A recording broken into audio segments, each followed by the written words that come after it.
Seperti apa yang bisa dijadikan sahabat sampai mati? Yang pertama, hendaklah orang itu bertakwa. Ini yang pertama. Bertakwa itu melaksanakan perintah, menjauhi larangan. Paling tidak yang wajib dikerjakan, yang haram ditinggalkan. Ini paling minimal. Jadi kawan antum, kalau antum lihat nggak sholat, jangan dijadikan sahabat. Ramadan nggak puasa, jangan dijadikan sahabat. Kerjanya melakukan yang haram, jangan dijadikan sahabat. Jadi yang paling rendah, carilah kawan yang melaksanakan kewajiban, meninggalkan yang haram. Ini tingkatnya belum yang sunnah dia. Yang penting dia sudah melaksanakan kewajiban dan meninggalkan yang haram. Itu syarat minimal. Kata Nabi SAW, la tusahib illa mu'minan, wa la ya'kul ta'amaka illa taqi. Jangan bersahabat kecuali dengan orang yang beriman. Kalau engkau punya kenalan orang non muslim, gak ada masalah. Tapi kalau jadi sahabat dekat, bahaya. Cari sahabat yang beriman. Dan jangan makan makananmu kecuali orang bertakwa.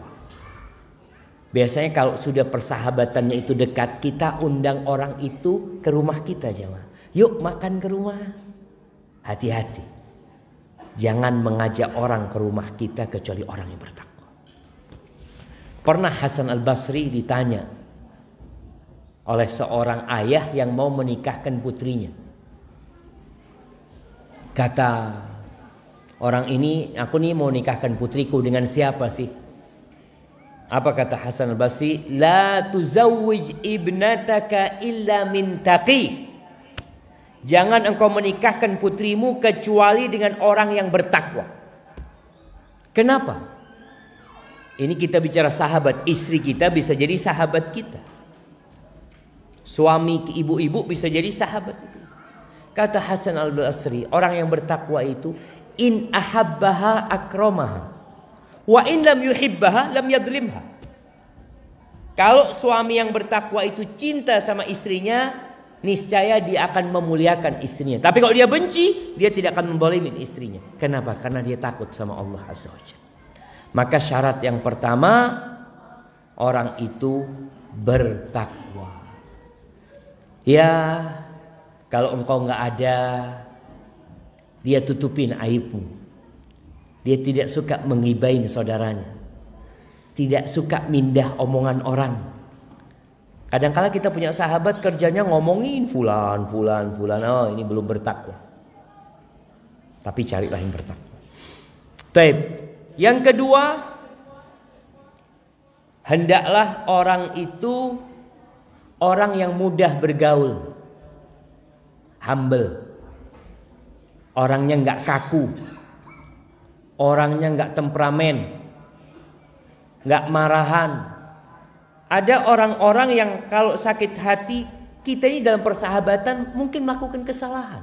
Kalau sahabat kita ini emosional, temperamen, ya, kadang-kala kita berbuat salah, tahu-tahu dia ninggalkan kita. Kata Nabi SAW, al-mu'min ya'laf wa yu'laf. Orang beriman itu, ya dia ramah orangnya sama orang lain, mudah bergaul. Wala khaira fi man la ya'laf wa la yu'laf. Dan gak ada kebaikan di orang yang kepribadiannya kasar, kaku, gak mudah bergaul sama orang, gak mudah menerima kesalahan orang atau memaafkannya. Maka kita cari teman yang seperti ini. Dengan bergaul tahu kita dengan sifat teman kita ini. Oh, orangnya Masya Allah, ya, anak pernah melakukan kesalahan, dia cepat memaafkan. Maka cari yang seperti itu. Yang ketiga, cari orang yang menutupi aib kita dan menceritakan kebaikan kita. Bukan karena kita ingin diceritakan kebaikannya, bukan. Karena ada kawan-kawan yang kita harus berlindung dari seperti itu. Kayak apa modelnya? Rasul SAW itu berdoa. Ini doa, mohon dihafalkan buat bapak-bapak dan ibu-ibu. Ini diriwayatkan doa Abu Dawud, Nabi Dawud alaihissalam juga. Beliau mengatakan, Allahumma inni a'udzubika min jari su'. Ya Allah, aku berlindung kepadamu dari tetangga yang buruk. Yang kedua, wa min zaujin tushayyibuni qabla al-mashib. Dari istri yang membuat rambutku beruban sebelum waktunya. Jadi kalau bapak-bapak ngelihat temannya tahu-tahu ubannya banyak, kayaknya tersiksa hidupnya. Nah, ini berlindung dari pasangan hidup yang membuat beruban sebelum waktunya. Yang ketiga, wa min malin yakunu alayya adaban. Dan aku berlindung kepadamu ya Allah dari harta yang jadi azab. Seharusnya harta itu buat orang seneng, tapi ada orang yang tersiksa dengan hartanya.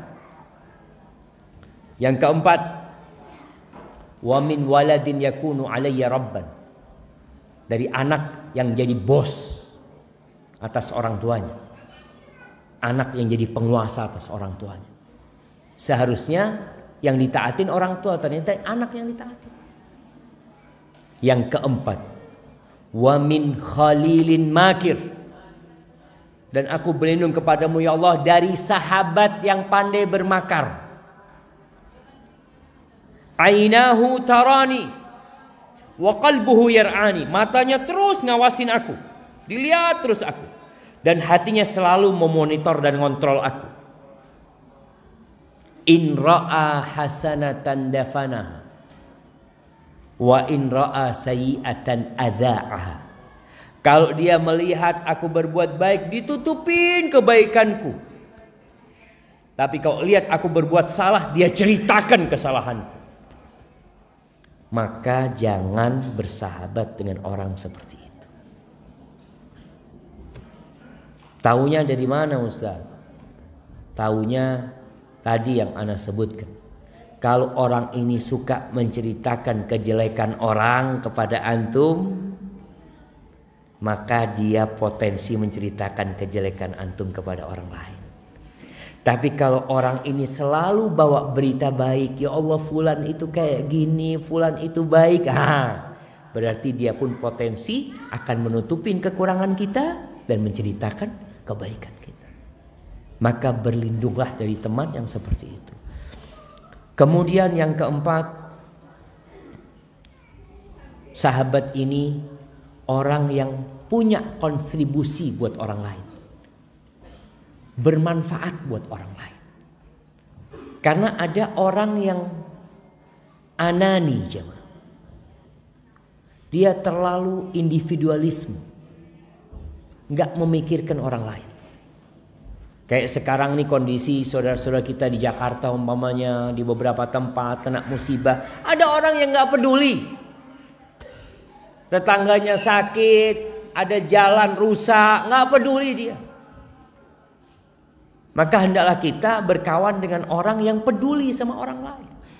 Nampak karakternya dia tidak memikirkan diri sendiri. Rasulullah SAW ketika ditanya tentang orang yang paling dicintai Allah, apa kata Nabi SAW? Ahabbun nas ilallah anfa'uhum linnas. Orang yang paling dicintai Allah adalah orang yang paling bermanfaat buat orang lain.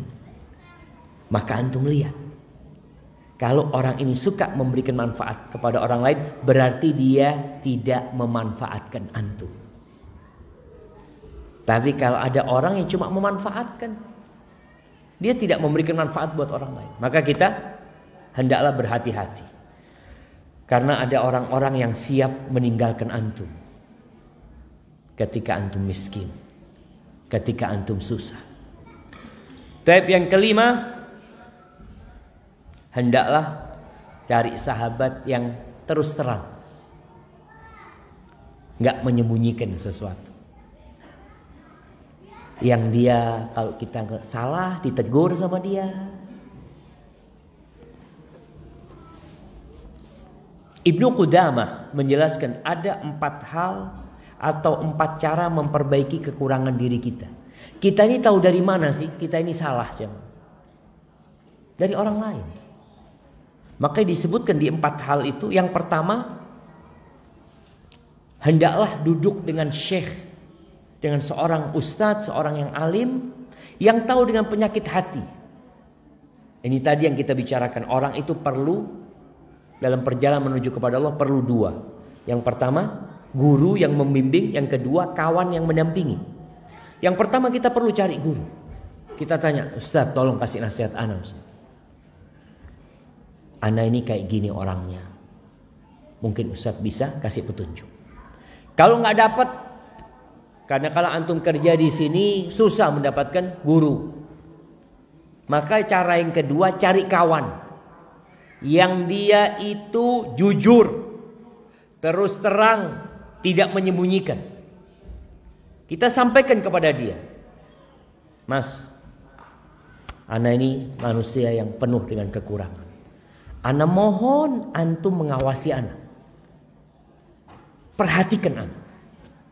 Kalau ana salah tolong ditegur. Tapi ada kawan yang gak bisa negur. Karena dia takut. Kalau ana kasih tahu nanti malah dia ninggalkan ana. Ya udah dipuji-puji terus. Umar bin Khattab radhiyallahu anhu mengatakan, rahimallahu mra'an ahda ilaina uyubana. Itu kata Umar bin Khattab, Allah merahmati orang-orang yang menghadiahkan kepada kami kekurangan-kekurangan kami. Maka cari kawan yang seperti itu, yang dia suka negur kita. Biasanya kita nggak suka sama dia, jemaah. Kalau nggak dapat kawan, ustadz nggak dapat, kawan juga nggak dapat. Yang ketiga, kata Ibnu Qudamah, hendaklah mengambil manfaat dari kritikan-kritikan lawan, musuh. Ada orang yang gak suka sama kita. Biasanya orang yang gak suka sama kita itu akan melihat semua kekurangan kita. Apa sikap kita dengan kritikan dia? Jangan marah antum. Kata seorang penyair mengatakan, idza ramakan nas bil hijarah. Ini seorang pujangga. Kalau engkau dilemparin orang dengan batu, dikritik sama orang, ya, disalahkan sama orang, dilemparin batu sama orang, apa yang dilakukan? Jangan balik melemparin batu. Oh, fulan memang hasad, fulan memang iri, fulan nggak ada gunanya buat antum. Kalau engkau dilemparin batu sama orang, fajma' tilkal hijarah wabni biha sulaman nahwan najah. Kumpulkan batu-batu itu, jadikan anak tangga menuju kesuksesan antum. Ini dalam rangka memperbaiki diri tadi. Ustadz nggak dapat, guru nggak dapat, kawan nggak dapat, ya lawan paling tidak bisa diambil manfaat dari kritikan-kritikan dia. Yang keempat, dengan bergaul dengan masyarakat, sehingga kita jadi tahu mana yang disukain oleh masyarakat dan mana yang tidak disukai oleh mereka. Jadi jamaah, itu kira-kira 5 kriteria sahabat yang perlu mendampingi hidup kita menuju kepada Allah Azza wa Jalla. Dan antum lihat Nabi Musa alaihi salam, ketika beliau hendak belajar sama Nabi Khadir atau Khadir, beliau tidak sendirian. Bersama siapa? Bersama Yusha bin Nun. Nabi Ibrahim bersama istrinya Sarah. Nabi Muhammad alaihi salatu wasalam bersama Abu Bakar As-Siddiq radhiyallahu anhu. Dan usahakan kita berdoa, mohon sama Allah kawan, minta agar dikasih kawan yang bisa memberikan syafaat kepada kita kelak pada hari kiamat.